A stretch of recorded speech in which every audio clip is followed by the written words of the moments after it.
Alrighty, so it is a snowy kind of, I don't know if you guys can see it, March 24th, Sunday, March 24th here on the farm. And yeah, it's kind of cool, breezy day. It was yesterday too. It wasn't as windy yesterday. Yesterday was actually nice and sunny. It was just cold. It was colder than it was today. But anyway, it snowed, I don't know, inch and a half overnight. And it's all mostly melted by now. It's starting to flurry again, but we bedded these guys yesterday. I'll probably end up throwing a bale in here. I don't know. It still looks fairly dry, just a little mushy. Cattle are staying fairly dry. They're out of silage. They'll get fed here within the next couple hours.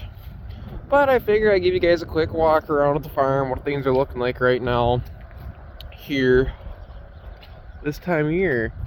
Now, it was really nice. I guess, seasonably nice for a good while there for the last couple weeks, but the cold kind of came back, which is fine. It don't bother me none. But anyway, we'll walk over here and see what's going on over here. I currently get to do the silage chores because my Uncle Ben is out on vacation. He's in Florida for a week. So me and Dad are tending to the farm, which is fine. I love feeding silage. But the main reason I wanted to come over here is I got to tighten up these cables here. Mainly the top one. The bottom one don't really move. It's got a jam nut on the one side, but the other side don't. So you just come through here and you just take the slack out of her. Just like so. Little mushy in the pen here. Not too concerned about it. It's not deep except for down by the water there. That's a hole. But I just woke some of the cattle up. They're down in the shed here napping. But we'll go look around and see what their bed looks like. We bedded everybody yesterday. Looks like they're going up to the shed and hill. I do have one guy. I don't think it's that guy. It might be that guy right there. He's got fluid of the heart. So he's struggling to breathe. He won't eat, won't drink. We're hoping he makes it till tomorrow, which is Monday, so we can get him sent off and out of here, because there's really nothing we can do with him. He's got fluid of the heart, and it just pretty much just started. Like, I noticed it for the first time yesterday.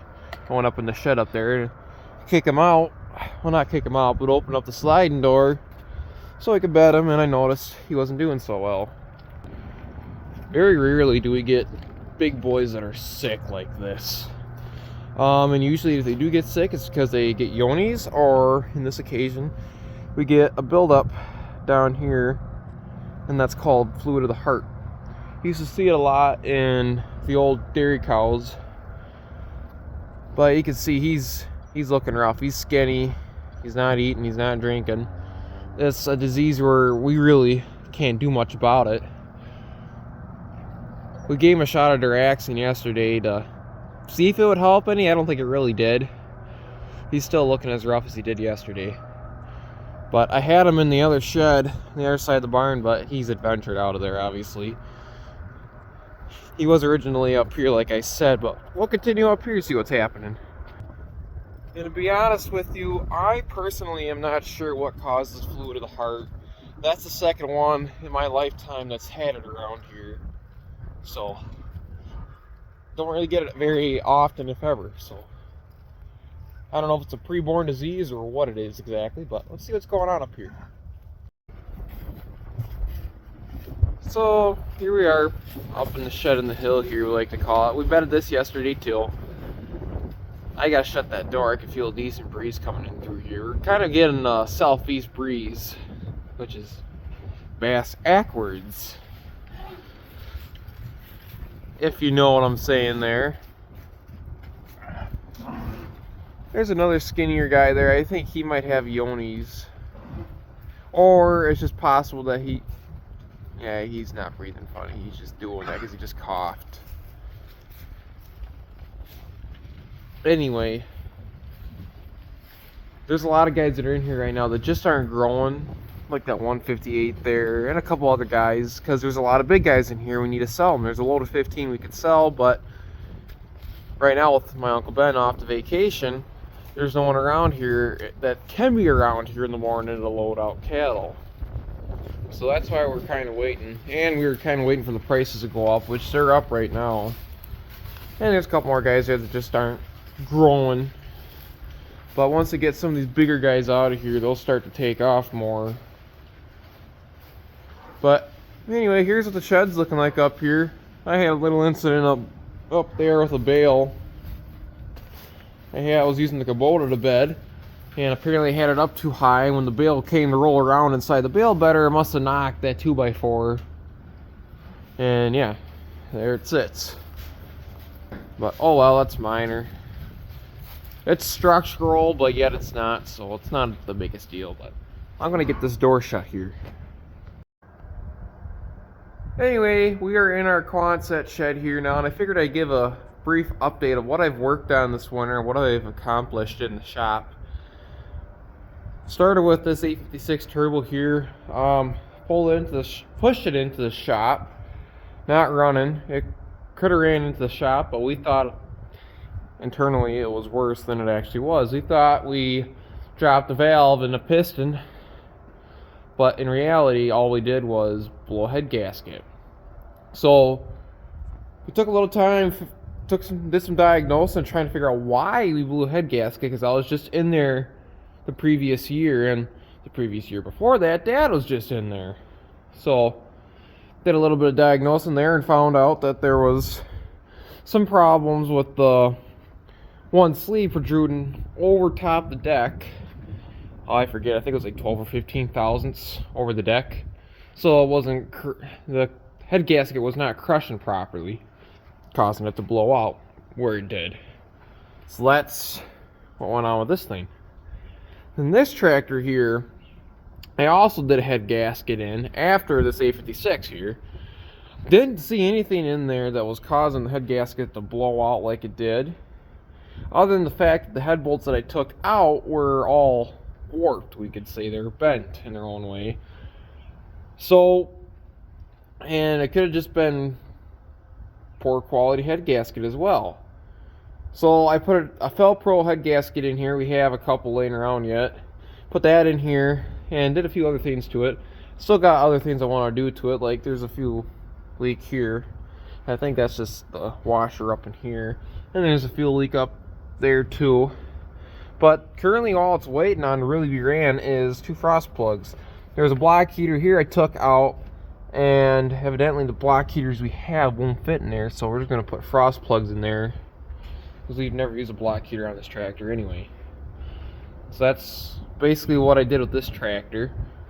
And then over here we got my backhoe, which I've put a decent amount of work into lately. I've had to do a lot of tinkering with this freaking gas tank because it's just full of rust. And since I had to take the gas tank off, I had to remove the drive shaft for the steering shaft that runs through the center of the gas tank.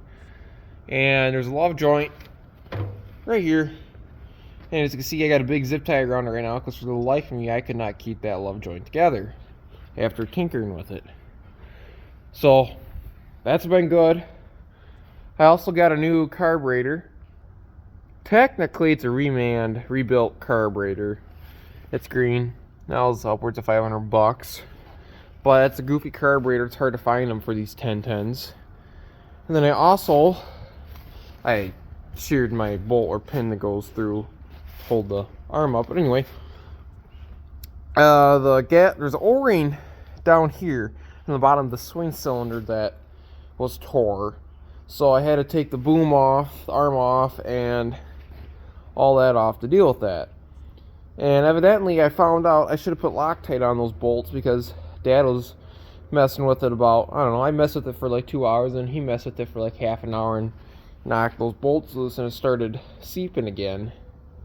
I don't think it ripped the O-ring, but all those bolts came loose, because he was ramrodding it around pretty hard. So I'm going to put Loctite on those so they don't come loose, because I had them torqued to what the book wanted me to torque them to. And then of course I ran new hoses up in there and back to the control module. So that's what I've been doing on this tractor. And then lastly, we got the project that's currently in the garage here. One of my 560s here. Now this 560, I bought it a year ago. Overpaid a lot for it. And it's kind of one of those things where I'm already this far deep in it, I might as well make it right. So that's what I'm doing. Currently going through the torque. That's all going well, except for the fact that I am somehow missing one of the needle bearings that go in that bearing down there for your PTO drive. I took this all apart to wash it out nice, clean it up good, because it was nasty. Inside of here and everywhere it was nasty. Let's see if I can, I think I still have. That's the pressure plate. I think this is the clutch disc. Well, what's left of the clutch disc. Yeah, it was toast. But anyway, so I've been working on that a little bit. Got it all this put together here in there now. All I'm really waiting on is I need to do something. I can get a new bearing for down there, but they're $360 bucks for that bearing. And I just need one needle. So I'm going to continue to look for it so I can get that put back together. Get my shaft slid back in there. Get my gear, which is sitting right here, on that shaft. And then this IPTO gear has to slide on over this shaft here into that groove there, while you're pushing that PTO drive gear on. So I'm only doing one thing at a time with this tractor. Otherwise, if I start tearing stuff here apart more than I already have, like the PTO or something else, then it's just gonna be a disaster. I don't need to do that. So I'm focusing on the torque, and then I'm going to focus on, I already dealt with these remotes. Next, once I get the tractor the torque back on the tractor, I'm probably going to end up taking it outside, washing it up real good, nice. I'm not going to put the front half back on. I'm just going to bolt the torque up to it, leave the stands that are on it, and roll it outside and wash it up good. And then I'm going to come back in and pull that PTO off, get a good look inside the rear end without having to take that top cover off, and then obviously I'm gonna probably go through the PTO since I'm right there, and I'll probably end up resealing that cylinder, even though it's still holding pressure. But I don't want to paint this tractor all up nice and then it leaks. So that's that. It's gonna get different cast centers, because you can see this one's cracked out here, and then this one over here has been welded up. It's going to get different cast centers. I might reuse these rims. I'm not too sure right now. But they do have calcium chloride on both sides. Tires are not getting reused. This is a good tire, but unfortunately they don't match. That's the long bar, short bar tire, and that's your conventional Firestone or whatever it is. I don't even know what it is. And it's all-purpose tractor something goofy. So, but we're gonna do the rear end of this tractor, and then once I get this sound, I'll probably just get the tractor going enough. Well, I'm gonna paint the rear end, I should say, first, from the torque back, and then since I'm right here, I'm gonna put a rear main seal in the engine. I don't know, I'm undecided if I want to go through and paint the engine right now. I know it runs good, but I have not been able to get it running here yet for this year. I've been struggling with that, but I don't know. I'm undecided. I know it runs good when you pull start it. I've never started it with the starter though, and I'm struggling to get it started with the starter. So I'm undecided what I want. I don't want to go through it if I don't have to. I know it has good compression. I know it runs great, but I'm definitely gonna go through and reseal stuff. New rear main, new front main. It's gonna get a different front end on it. I got a wide front on it. I'm gonna redo and put on the front of it, because this front end ain't the correct front end either way. So it's currently got water in the system. It hasn't leaked a drop out. So that's that. But yeah, that's what's going on with this. We're gonna do it one step at a time and do it right. So that's all I got for right now.